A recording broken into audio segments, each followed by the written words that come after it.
Ça y est, enfin, Apple a annoncé le 10 juin dernier sa propre intelligence artificielle Apple Intelligence. Et dans cette vidéo, eh bien, on va découvrir tout ce qui a été annoncé. Alors vous allez voir, il y a pas mal de choses à dire dans cette vidéo, il y a pas mal de choses à analyser, donc cette vidéo sera un petit peu longue, elle va être chapitrée en plusieurs parties, et je vais également rajouter des inserts des différentes vidéos de présentation qu'il y a eu sur cette annonce d'Apple Intelligence. Alors, on va voir ensemble le communiqué de presse donc, qui a été publié hier, au moment où je tourne cette vidéo. Il faut savoir également que Apple, lors de la WWDC, donc qui est un événement annuel où Apple annonce ses nouveautés en termes de software, en termes de logiciels de mise à jour, les différentes nouveautés qu'Apple propose tous les ans. J'ai pu mettre à jour mon iPhone avec la nouvelle version donc d'iOS. Alors on va voir ensemble le communiqué de presse d'Apple, donc du 10 juin dernier. C'était hier, au moment où j'enregistre cette vidéo. Il faut savoir qu'Apple, tous les ans, lors de la WWDC, donc qui est une conférence dédiée aux développeurs, et bien tous les ans, Apple annonce ses mises à jour logicielles. Donc on a les nouvelles versions d'iOS, le système d'exploitation donc pour iPhone, iPadOS, macOS, watchOS pour l'Apple Watch et visionOS qui est un peu plus récent, qui est lié à l'Apple Vision Pro. Donc tous les ans, on a le droit à des annonces à cette période de début juin. Et c'est vrai que cette année, on attendait Apple au tournant par rapport à l'intelligence artificielle. ChatGPT est sorti, la version 3.5 de ChatGPT est sortie il y a, dans quelques mois, ça fera déjà bientôt 2 ans. On a eu Samsung qui, il y a quelques mois, a annoncé également ces nouvelles versions d'Android qui sont boostées à l'intelligence artificielle, donc Samsung AI. Donc, et puis sans oublier tous les concurrents du marché qui se mettent à intégrer de l'IA partout. En fait, on voit de l'intelligence artificielle aujourd'hui partout, et c'est vrai qu'on attendait Apple au tournant. Alors, Apple et l'intelligence artificielle, ça fait quand même un petit moment qu'ils en font, notamment avec ce qu'ils ont appelé Neural Engine, donc qui est en fait que en fonction de l'utilisation que vous avez en fait de votre iPhone, de votre téléphone ou appareil Apple, eh bien, il va y avoir une IA qui va vous faire des suggestions par rapport à ce que vous avez effectué. Donc, ça existe déjà depuis un petit moment avec Apple, mais on n'a jamais atteint un niveau aujourd'hui qu'on peut retrouver, par exemple, chez ChatGPT ou même autour de Samsung. Mais on voit quand même quelques implémentations d'IA depuis quelques mois. Je pense notamment d'ailleurs je crois que c'était il y a 2 ans, une mise à jour d'Apple, où lorsqu'on reste appuyé sur une photo, il y a le détourage automatique qui se fait de la personne en photo. Donc il y a plein de petites fonctionnalités d'IA qui ont été diluées dans le software d'Apple, mais il n'y a pas eu de grosses annonces. Et eh bien, on a enfin aujourd'hui l'annonce qu'on attendait autour de l'IA chez Apple. Donc Apple a baptisé ça tout sobrement Apple Intelligence. Ce qui est plutôt smart, hein, c'est que Apple Intelligence, ça fait AI, intelligence artificielle en français, artificial intelligence en anglais évidemment. Donc, ils le mettent comme un système d'intelligence personnelle qui place des modèles génératifs puissants au cœur de l'iPhone, de l'iPad et du Mac. Donc, lorsqu'on parle aujourd'hui d'IA, on parle principalement d'intelligence artificielle générative. C'est ce qu'on voit avec ChatGPT qui, comme son nom l'indique, peut générer du contenu. On parle de génération de contenu texte, du contenu photo, et même plus récemment, on l'a vu avec Sora, j'avais fait une vidéo sur Sora, je vous la mettrai en description, qui n'est pas encore disponible au moment où j'enregistre cette vidéo, mais qui est de la génération de vidéos. Là, on est encore sur un autre level. Donc on va voir ensemble un petit peu tout ce que vous allez retrouver en fait dans votre appareil Apple dans les prochains mois, car ce n'est pas encore disponible. J'ai installé la dernière mise à jour là sur mon iPhone, la mise à jour donc bêta développeur, et ma grande déception, il n'y a quasiment pas d'intelligence artificielle en plus, hein. Il n'y a pas tout ce qu'on va voir ensemble dans cette vidéo, ça arrivera courant dans l'année. On n'a pas de date plus précise, mais ça arrivera normalement, je pense, plutôt fin d'année. Alors, le premier point à avoir, le premier point, c'est les nouvelles capacités de compréhension et de création du langage. Donc, AI permet aux utilisateurs d'améliorer leur capacité rédactionnelle de manière inédite et de communiquer plus efficacement grâce à de tout nouveaux outils d'écriture intégrés à iOS, iPadOS et macOS. Donc, en fait, on a des possibilités plutôt bien intégré d'améliorer son écriture. Donc là, on peut le voir directement ici. On est sur le cas, par exemple, de la rédaction d'un email.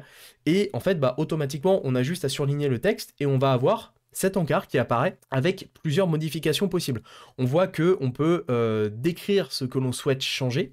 Donc par exemple, on peut tout simplement passe au tutoiement ou passe au vouvoiement. Voilà, si à contre-coup, on décide de plutôt faire un email en vous voyant l'interlocuteur.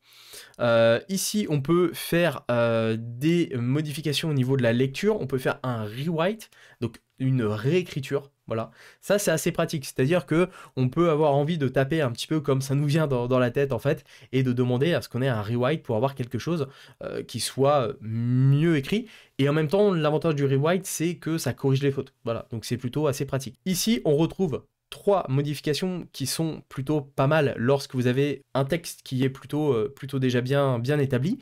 Un ton friendly, donc en fait le texte va se réécrire avec un ton un peu plus amical entre guillemets, donc ça c'est pratique si vous souhaitez envoyer des mails à des amis. Également la même chose pour le ton professionnel, donc si vous souhaitez envoyer un email à votre patron ou un collaborateur, automatiquement le texte va être réécrit avec un ton beaucoup plus pro.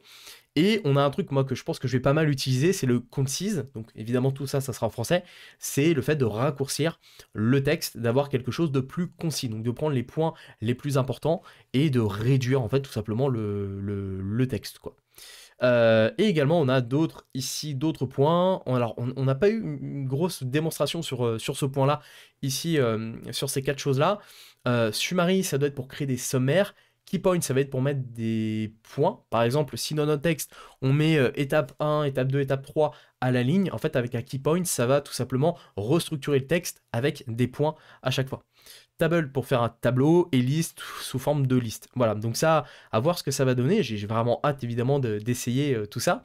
Mais ce tout nouvel outil d'écriture déployé donc, par AI, donc Apple Intelligence, à l'échelle du système, permettra donc de réécrire, réviser, résumer le texte sur la plupart des supports et également de corriger les fautes. Donc ça c'est vraiment quelque chose de bien aujourd'hui qui est pratique lorsqu'on fait pas mal d'emails. Si on regarde également, donc ça c'est vraiment un truc qui est dingue, moi j'ai découvert ça également dans la keynote, je pense qu'ils vont en parler après. C'est que ça peut être utilisé également sur sur la plupart aujourd'hui des applications d'Apple, et il y aura même une API qui pourra l'intégrer sur d'autres applications. Donc on aura en fait ce même ce même encart en fait qui sera le même sur toutes les apps. Donc ça c'est plutôt pratique.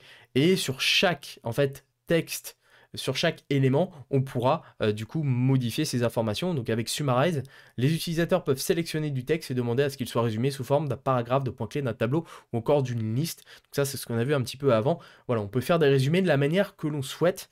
Et ça, c'est quelque chose de pas mal. Alors évidemment, on peut déjà le faire avec ChatGPT, mais une fois de plus, le fait que ce soit intégré à un écosystème que énormément de personnes possèdent. Hein. Apple, je crois que c'est aujourd'hui plus d'1 milliard d'appareils qui sont en circulation, d'appareils Apple qui tournent, qui sont en circulation.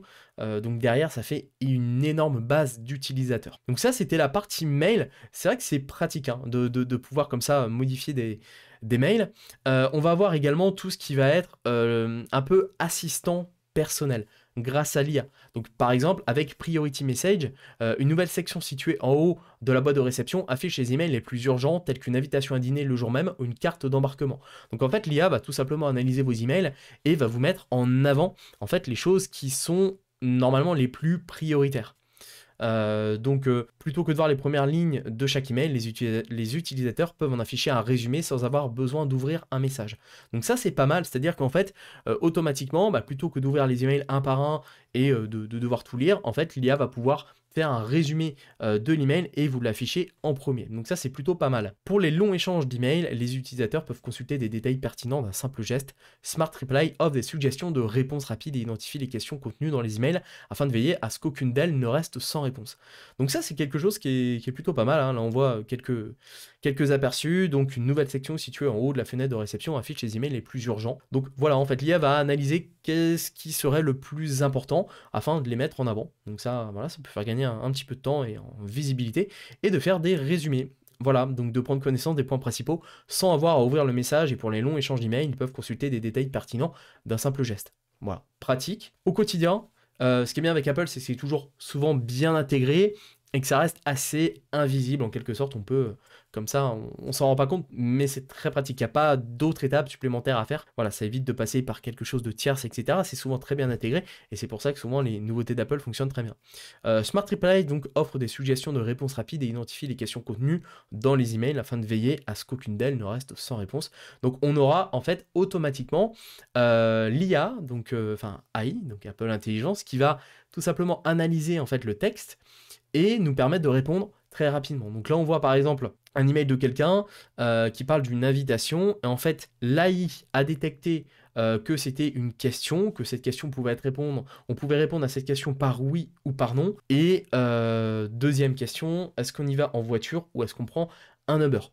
Donc là, en fait, automatiquement, l'AI nous propose de répondre à ces deux questions. Donc on a juste en 2 clics, en fait, à répondre oui, à dire si on y va en voiture ou avec un Uber.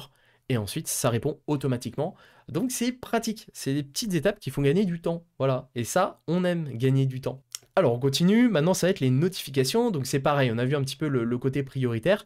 En fait c'est pareil, au niveau des notifications, l'AI va détecter quelles sont les choses les plus importantes par rapport à d'autres. Donc ça c'est quelque chose qui est pratique, surtout si vous avez activé beaucoup de notifications et que voilà, recevoir 50 notifications par jour, ça peut être assez contraignant.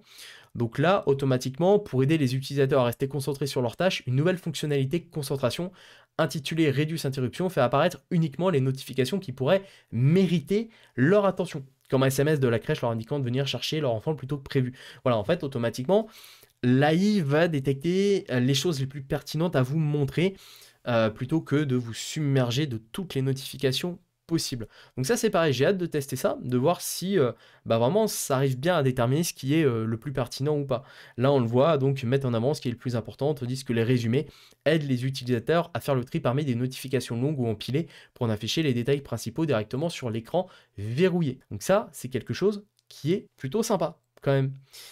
Une nouvelle fonctionnalité concentration intitulée Reduce Interruption fait apparaître uniquement les notifications qui pourraient nécessiter une attention immédiate. Voilà, ça arrive à déterminer, donc si vraiment il faut que vous lisiez ce message, ça va vous l'afficher. Auquel cas, le message sera caché jusqu'à ce que volontairement vous alliez ouvrir ce message. Ensuite, il y a pas mal de nouveautés, on continue. Donc dans Notes et Téléphone, les utilisateurs peuvent désormais enregistrer, transcrire et résumer des contenus audio. Lorsqu'un enregistrement est déclenché au cours d'un appel, les participants en sont immédiatement informés et à la fin de celui-ci, Apple Intelligence génère un résumé pour rappeler les principaux points évoqués. Alors, je pense que j'ai eu un extrait de cette fonctionnalité tout à l'heure. J'ai reçu en fait un message sur ma messagerie, donc sur mon répondeur, et j'ai eu une description en texte de ce message. Donc ça m'évite même d'écouter ce message. En fait, j'ai vu quel était le contenu principal de ce message. Bon, c'était en fait pour essayer une voiture et ça m'intéressait pas. Mais voilà, c'est pratique. Là, on a un peu la même chose pour les appels. C'est-à-dire que vous avez un appel avec quelqu'un, vous pouvez avoir directement une description de texte qui va être rajoutée dans Notes et ça, c'est pratique. Donc dans les apps Notes et Téléphone, les utilisateurs peuvent désormais enregistrer, transcrire et résumer des contenus audio. Ça, c'est top si vous recevez pas mal de contenu audio. Voilà, une fonctionnalité qui, pareil, peut faire gagner du temps.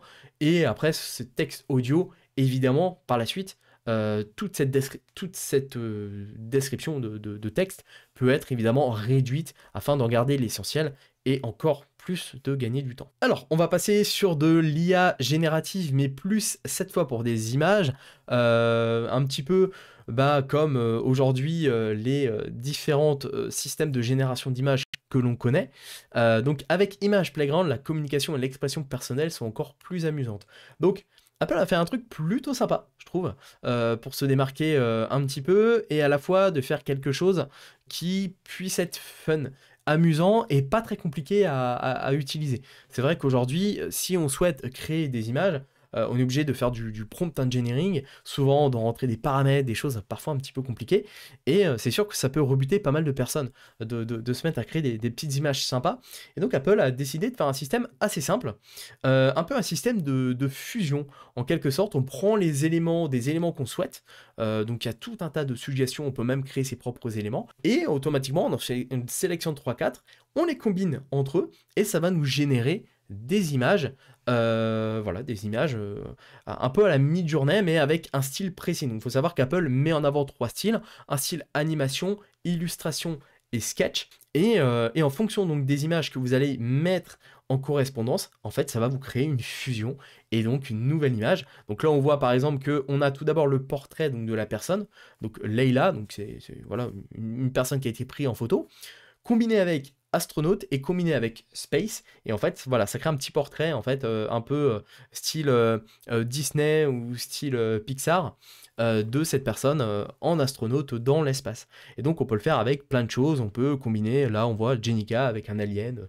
Starry Night. Voilà, on peut faire plein de petits mélanges, un petit peu un laboratoire pour créer comme ça ces petites images et les envoyer eh bien, à des amis, voilà, faire des petits montages. Donc, c'est sympa, c'est facile, je pense, à utiliser.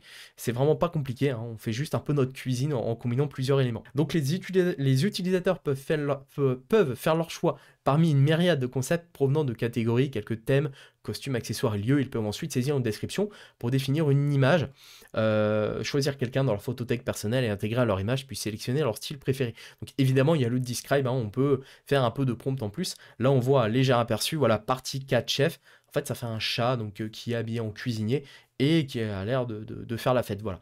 Et à chaque fois, je crois que Apple nous fournit 3, 4, voilà, en fait, à chaque fois, si on n'est pas content, on a une nouvelle version qui est générée automatiquement. Donc ça, c'est plutôt pas mal. Voilà, je pense que ça peut amuser pas mal de personnes. Et donc ces messages, ces photos peuvent être intégrées dans Message. Donc même la possibilité dans Message directement de créer des images comme ça assez rapidement, avec des suggestions de concepts personnalisés dans une conversation groupe, etc. Donc voilà, en fait, on peut avoir des suggestions de création d'images pour souhaiter un anniversaire, par exemple. On peut reprendre la photo de la personne, mettre un prompt d'anniversaire en fait et ça va créer une image comme ça. Donc c'est sympa, c'est fun. Voilà, c'est des petits trucs aujourd'hui qu'on connaît, hein, si vous êtes dans la génération d'images, ça c'est des choses que l'on peut faire, mais là c'est beaucoup plus facile, beaucoup plus intégré, comme j'expliquais. Et surtout à la fin de la vidéo, je vous dirai pourquoi. Enfin vraiment c'est vraiment top. Vous verrez, il y a quand même un gros changement par rapport à OpenAI ou les systèmes de génération d'images à la mid-journée, par exemple. Donc dans Message, voilà, les utilisateurs peuvent utiliser Image Playground pour créer rapidement des images amusantes, profiter de suggestions en lien avec leur conversation. Donc là, par exemple, voilà, on a une discussion d'une personne avec sa mère qui parle de super-héros, etc. Et on peut avoir comme ça sa mère qui est repris avec un dessin de super-héros. Voilà, c'est pas mal. Donc dans Note, on peut également avoir accès à Image Playground, là pour en fait tout simplement transformer des ébauches, donc des dessins qu'on peut avoir fait avec son Apple Pencil. Voilà, on est là, on gribouille, on dessine, je sais pas là, une chapelle ou un truc avec son petit pencil qui est là, et en fait on peut tout simplement entourer avec son pencil le dessin qu'on vient de faire, et demander en fait à ce qu'il y ait une génération d'images qui soit faite pour remplacer le dessin. Donc là on a un petit extrait qui est fait.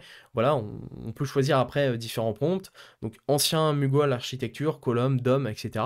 Et ça va nous générer en fait une image qui en plus je crois après peut être détourée automatiquement et s'intégrer super bien. Donc là franchement aucune excuse pour avoir des super dessins. Ça c'est vraiment, là on est sur un usage qui est un peu moins, je trouve, fun, qui est un peu plus dans la création et dans la génération. Et là je trouve que ouais, c'est vraiment pas mal.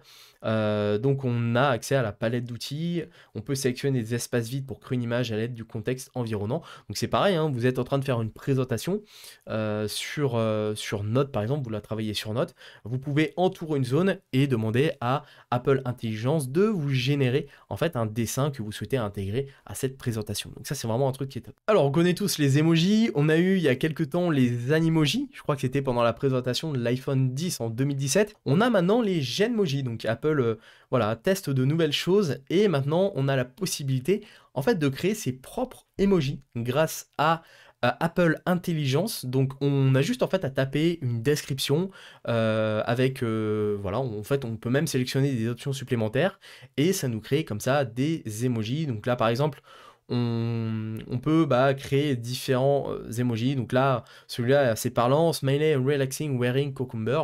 Donc un smiley, en fait, qui se relaxe avec des concombres sur les yeux. Voilà, on peut créer comme ça ses propres emojis, en fusionner, en créer plein. Donc ça, c'est vraiment, voilà, si vous utilisez les emojis comme moi je les utilise, c'est-à-dire assez souvent. Ça, c'est quelque chose qui est vraiment fun. Donc c'est pas mal hein, de pouvoir créer comme ça ses propres emojis et de directement les mettre en raccourci sur ses propres conversations. Donc là, on pousse vraiment la personnalisation en fait encore à un niveau au-dessus. On peut même créer son propre emoji en fonction de son visage, évidemment. Donc ça, c'est un truc qui est plutôt pas mal.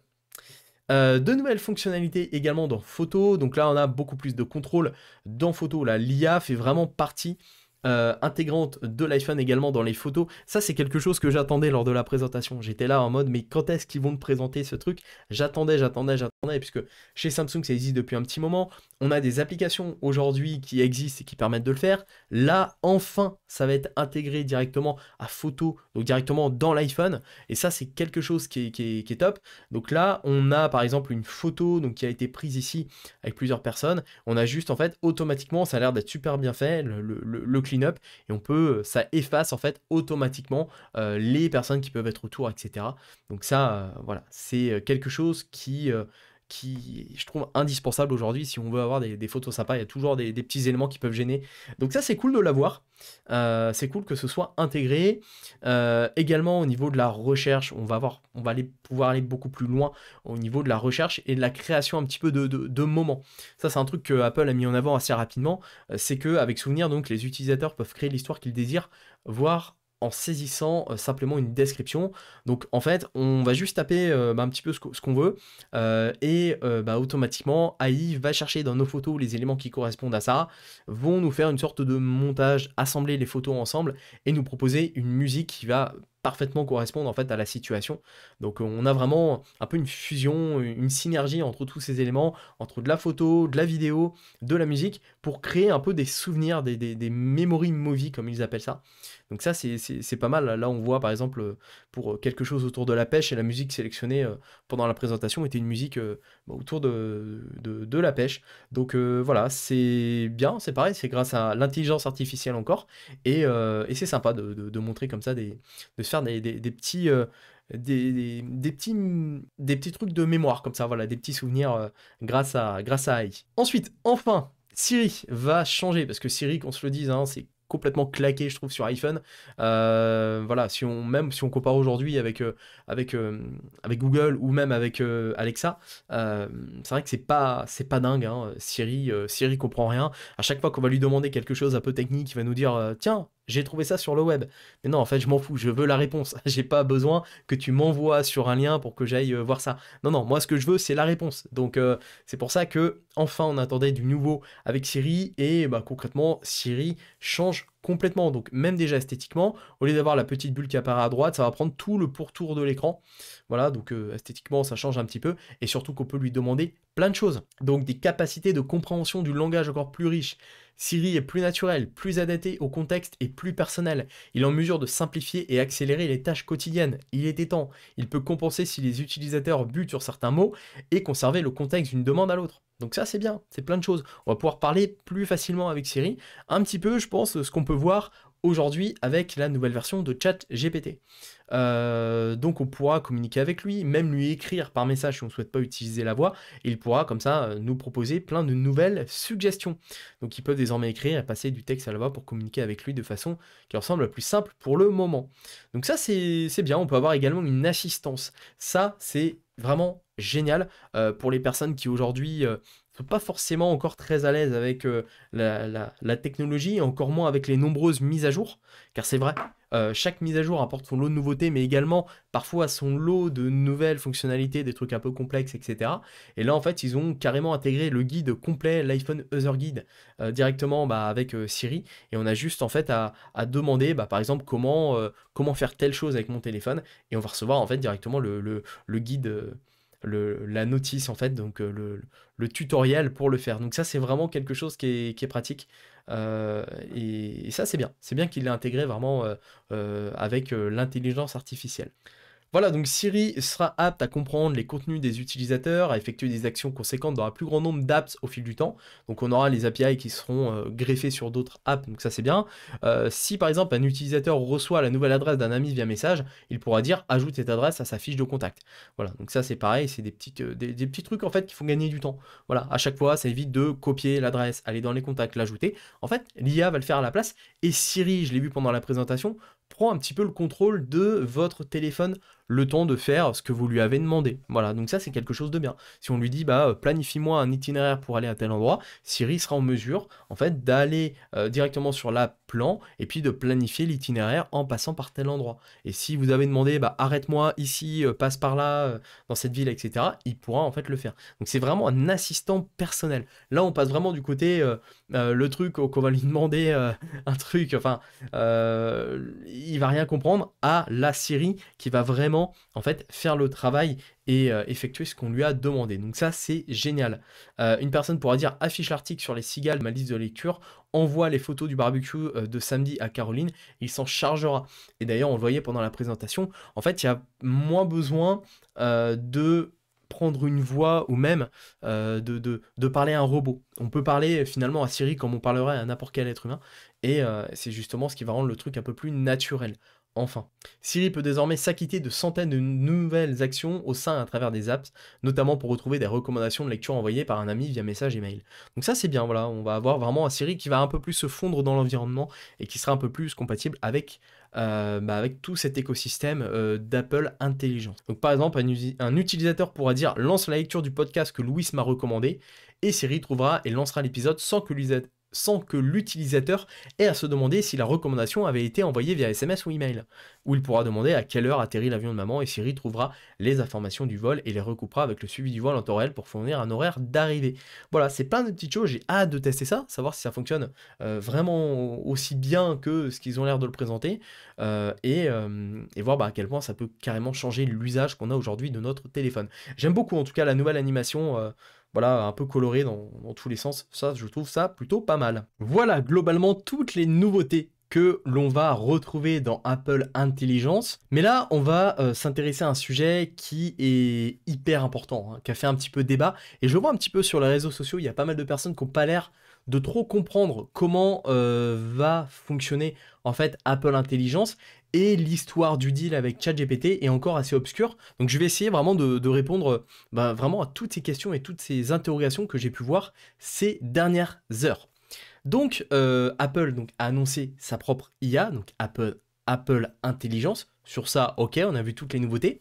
Et donc, ce qu'il faut savoir, et Apple sont tout simplement les premiers à le faire, Apple Intelligence va de base fonctionner en interne dans les appareils Apple. C'est-à-dire que si vous avez aujourd'hui le dernier iPhone, donc version Pro, c'est-à-dire iPhone 15 Pro, iPhone 15 Pro Max, ou si vous avez un appareil Apple avec un processeur M1, donc que ce soit un Mac ou un iPad, vous pourrez utiliser toutes ces fonctionnalités directement en interne sur votre appareil. C'est-à-dire que tout se fera, même sans connexion Internet, il n'y aura pas besoin que ça remonte sur un serveur. Car si aujourd'hui vous utilisez ChatGPT, Gemini ou peu importe l'intelligence artificielle, tout est traité à distance sur des serveurs, ce qui fait que en termes de confidentialité, en fait ça remonte sur un serveur. Si vous envoyez une photo de vous à ChatGPT, eh bien ça va remonter donc sur les serveurs de ChatGPT et donc la photo ne vous appartient plus en quelque sorte. Voilà.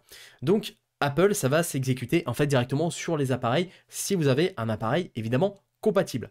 Donc Apple Intelligence sur base sur une compréhension approfondie du contexte personnel de l'utilisateur tout en protégeant sa vie privée. Ça c'est un point qu'Apple ils assistent beaucoup sur ce point et l'ont vraiment mis en avant pendant la conférence d'hier.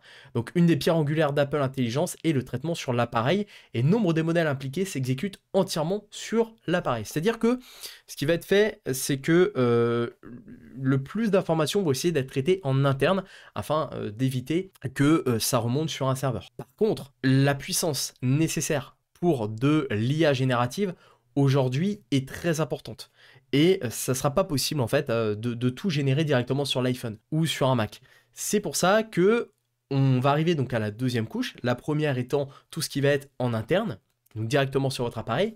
La deuxième, ça va être donc sur un serveur distant. C'est ce que Apple a annoncé, donc ça s'appelle le Private Cloud Compute, et ça étend la confidentialité et la sécurité des appareils Apple au cloud pour libérer encore plus d'intelligence. C'est-à-dire que si vous faites une demande qui est un peu plus complexe, eh bien ça va remonter dans les serveurs d'Apple avec un protocole de sécurité, on va en parler juste après, qui est donc crypté et qui va permettre en fait de booster en fait cette puissance.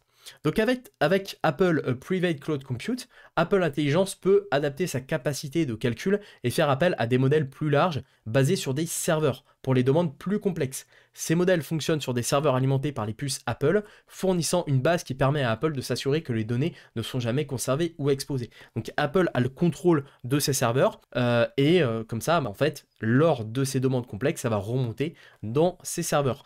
C'est un petit peu, en fait, aujourd'hui, comme avoir ses photos en interne sur son téléphone et les avoir dans un cloud sécurisé, donc notamment la iCloud, c'est un peu le même système. Voilà, c'est-à-dire que lorsque vous avez besoin de stocker, par exemple, une tonne de photos, vous passez par un service de cloud. En gros, c'est un petit peu comme ça qu'il faut le voir. En termes de sécurité, donc, des experts indépendants peuvent inspecter le code qui s'exécute sur les serveurs alimentés par les puces Apple pour en contrôler la confidentialité, et Private Cloud Compute garantit cryptographiquement que l'iPhone, l'iPad et le Mac ne communiquent avec un serveur que si son logiciel a été publiquement enregistré pour inspection. Apple Intelligence avec Private Cloud Compute établit une nouvelle norme de respect de la vie privée dans l'IA, libérant une intelligence en laquelle les utilisateurs peuvent avoir confiance. Donc ça, c'est un point qui est important, c'est un point qui est même fondamental, qui est même capital aujourd'hui. Quand on voit tout ce qu'on peut faire avec l'IA générative et tout ce que l'IA peut finalement réussir à synthétiser de nous en termes de captation des données personnelles, c'est hyper important. Et ça, c'est un point d'honneur qu'Apple a mis en avant lors de sa présentation. Donc, en tout cas, voilà, c'est bien ça qu'il faut comprendre.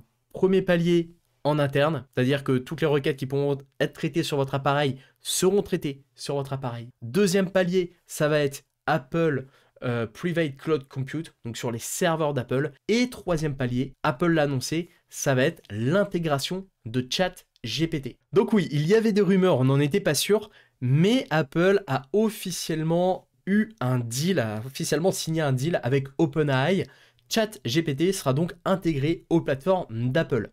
Donc Apple intègre l'accès à ChatGPT dans les expériences au sein d'iOS 18, iPadOS 18 et macOS Sequoia, ce qui permet aux utilisateurs de profiter de son expertise et de ses capacités de compréhension des images et des documents sans avoir à passer d'un outil à un autre. Alors, en gros, comme j'ai expliqué pour cette histoire de palier, si par contre vous avez une requête qui est beaucoup plus importante, qui est beaucoup plus complexe, eh bien c'est là où Apple va tout simplement vous proposer d'utiliser ChatGPT pour traiter cette requête. Et là, vous avez le choix. On va voir ça dans l'aperçu juste en dessous. Donc Siri peut se servir des connaissances de ChatGPT lorsque c'est utile. Les utilisateurs doivent donc approuver l'envoi à ChatGPT d'une question, d'un document ou d'une photo, et Siri présente ensuite directement la réponse. Donc en gros, c'est un petit peu en soutien. En fait, c'est-à-dire que, ok, ta requête que tu me demandes, je peux la traiter en interne. Je vais la faire avec la puce Apple, je traite cette requête.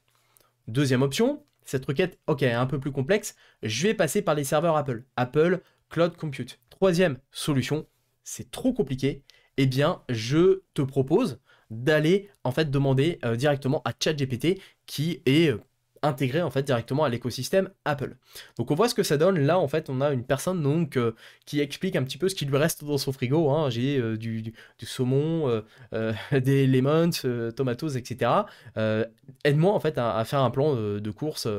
Voilà. Donc là en fait la personne donc envoie la requête. Et là, vu que c'est une requête qui est quand même un petit peu complexe, eh bien l'iPhone va proposer directement, Siri va proposer directement, est-ce que tu veux utiliser ChatGPT pour faire ça? Et là, vous avez le choix de faire cancel, donc d'annuler ou d'utiliser ChatGPT. Et là, directement, c'est ChatGPT qui apporte la réponse directement à ça. Donc c'est pratique, c'est bien de l'intégrer, je trouve, comme ça, puisqu'on n'est pas obligé, en fait. Et ça, je voyais beaucoup de personnes dire « Ouais, mais en termes de confidentialité, etc., ça va à l'inverse d'Apple. » En fait, c'est au choix. Vous n'êtes pas obligé de passer par ChatGPT. C'est juste que vous avez la possibilité de le faire. Donc c'est ça, en fait. Lorsque l'utilisateur donne son autorisation, Siri peut s'appuyer sur les vastes connaissances de ChatGPT pour apporter une réponse immédiate. Donc c'est vraiment au choix. Et en fonction de ça, voilà, en fait, on peut utiliser ça, ou du moins ont refusé ChatGPT ou pas. Et ça, c'est bien d'avoir offert le choix aux utilisateurs de passer par OpenAI ou de tout simplement refuser. De plus, et ça c'est pas mal pour les créateurs de contenu comme moi, ChatGPT sera disponible dans les outils d'écriture d'Apple accessibles à l'échelle du système, afin d'aider les utilisateurs à générer du contenu sur tous les sujets qu'ils traitent par écrit. Grâce à Compose, les utilisateurs peuvent également accéder aux outils d'image de ChatGPT pour générer des images d'une grande diversité de styles en complément des textes qu'ils rédigent. Ça, c'est top pour la création d'articles de blog, pour la génération de scripts de vidéos, etc. En fait, on pourra tout faire en interne quasiment. On aura juste à ouvrir un Pages et directement on pourra rédiger nos prompts, on pourra avoir nos prompts, mais on pourra surtout rédiger notre contenu directement sur un logiciel Apple. Et ça, c'est bien. Donc là, par exemple, voilà, on a ici le prompt qui a été fait et ça va directement le générer via ChatGPT. On a également ici des suggestions, donc ça peut être pour reformuler le texte, etc. On peut faire un petit peu tout ce qu'on veut, ajouter une image, etc. Après le texte. Donc ça, c'est vraiment bien que ce soit intégré on peut accéder tout ça directement en fait dans les outils d'Apple. Ça évite de passer par un logiciel externe, ça évite en fait d'ouvrir l'application de ChatGPT, de récupérer son texte, de le copier-coller. Voilà, en fait, c'est beaucoup plus intégré, c'est beaucoup plus facile. On ouvre notre traitement de texte et on peut tout faire sur notre traitement de texte. Et ça, vraiment, je trouve ça cool. Des mesures de protection de la vie privée sont intégrées par défaut pour les utilisateurs qui accèdent à ChatGPT. Donc leur adresse IP sont masquées et OpenAI ne consigne pas les requêtes. Donc ça, c'est un point important en termes de confidentialité. C'est-à-dire que automatiquement, lorsque vous utiliserez donc les nouvelles versions d'Apple, vous pourrez faire des requêtes ChatGPT, mais vous n'aurez pas besoin au préalable de créer un compte sur ChatGPT. Les politiques d'utilisation des données de ChatGPT s'appliquent aux utilisateurs qui choisissent de se connecter à leur compte. Donc si aujourd'hui vous avez votre propre compte ChatGPT, que vous avez un abonnement payant, vous pouvez vous connecter à votre propre compte. Mais en attendant, si vous ne souhaitez pas le faire, vous avez directement ChatGPT qui est intégré comme ça à iOS sans avoir besoin de créer un compte. Et ça, c'est plutôt pas mal. Sachant que ça va être la version, donc la toute dernière version de ChatGPT, celle que je vous ai présentée déjà il y a un petit moment, donc la version 4O, donc de ChatGPT, qui sera disponible, qui est gratuite d'ailleurs, accessible à tous. Maintenant que je vous fais cette vidéo, quand j'ai fait la présentation, c'était pas encore accessible à tout le monde, mais là aujourd'hui, voilà, vous pouvez tous y accéder, c'est gratuit, et vous avez accès à toutes les fonctionnalités de ChatGPT, hormis le système de GPT, ce qui est réservé aux abonnements payants. Mais aujourd'hui, tout le monde peut accéder à cette dernière version de ChatGPT et ça sera donc intégré, comme on l'a vu, à l'écosystème Apple. Vous pourrez toutefois donc vous connecter à votre propre compte pour accéder aux fonctionnalités payantes directement à partir de ces expériences. Donc pour le moment, fonctionnalités payantes, on a accès aux GPTs, mais voilà, il n'y a pas aux API éventuellement, mais il n'y a pas de gros trucs. Peut-être que et j'ai hâte, lorsque GPT-5 sera disponible, il sera, je pense, réservé aux abonnés payants, et à ce moment-là, il y aura quand même une plus grosse différence entre un abonné gratuit et un abonné payant à ChatGPT. Donc c'est là où je pense qu'il y aura les abonnés d'un côté qui auront vraiment ChatGPT 5 qui enverra du lourd, hein, et 4O qui sera le truc un peu grand public. Donc c'est bien, il n'y a pas d'abonnement à payer en plus, il n'y a pas de compte à créer, c'est directement intégré à ChatGPT et surtout, vous n'êtes pas obligé de l'utiliser. Voilà, en termes de protection des données, alors je suis d'accord, hein, c'est sécurisé, comme ils le disent, les adresses IP sont masquées, etc. Mais si par exemple vous voulez vous envoyer une photo de vous au serveur de ChatGPT, cette photo va se retrouver sur les serveurs de ChatGPT. On est d'accord. Donc à ce moment-là, voilà, même si ça ne remontera pas directement à votre appareil, votre photo sera envoyée sur les serveurs de ChatGPT. Donc c'est important d'avoir note de ça. Donc voilà globalement tout ce qu'il y avait à voir sur cette version, sur cette annonce d'Apple Intelligence. On va attendre les disponibilités donc, de ces versions. Moi je teste actuellement la bêta développeur et il n'y a pas encore les fonctionnalités d'IA. Donc évidemment lorsque tout ça va arriver, je pense que je vous ferai du contenu additionnel sur Apple Intelligence. Voilà tout ce qu'il y avait à dire sur Apple Intelligence, sur ce tour d'horizon complet de l'intelligence artificielle d'Apple. Voilà, cette vidéo était un peu longue, mais je voulais vraiment prendre le temps de voir ensemble tous les éléments qu'il y avait à voir, vous apporter un petit peu mon expertise en plus sur l'IA. Donc, si cette vidéo vous a plu, eh bien n'hésitez pas à mettre un pouce bleu pour aider au référencement. C'est hyper important, ça aide à propulser la vidéo et puis à me faire découvrir à un maximum de personnes. N'hésitez pas à poser vos questions en commentaire, n'hésitez pas non plus à débattre. Qu'est-ce que vous en pensez d'Apple Intelligence? Est-ce que vraiment c'est une belle annonce ou est-ce que vous êtes un petit peu sur votre faim? Voilà, à vous de me dire, je vous donnerai pas mon avis, ça sera à vous de me dire votre avis et puis à vous abonner à la chaîne YouTube. On a un peu plus de 32 000 là, au moment où je vous fais cette vidéo. J'aimerais bien qu'on arrive aux 50 000 dans les prochains mois, ça ferait extrêmement plaisir. Voilà, et bien écoutez, merci d'avoir regardé cette vidéo jusque-là. On se retrouve bientôt pour de prochaines vidéos et surtout, à votre succès.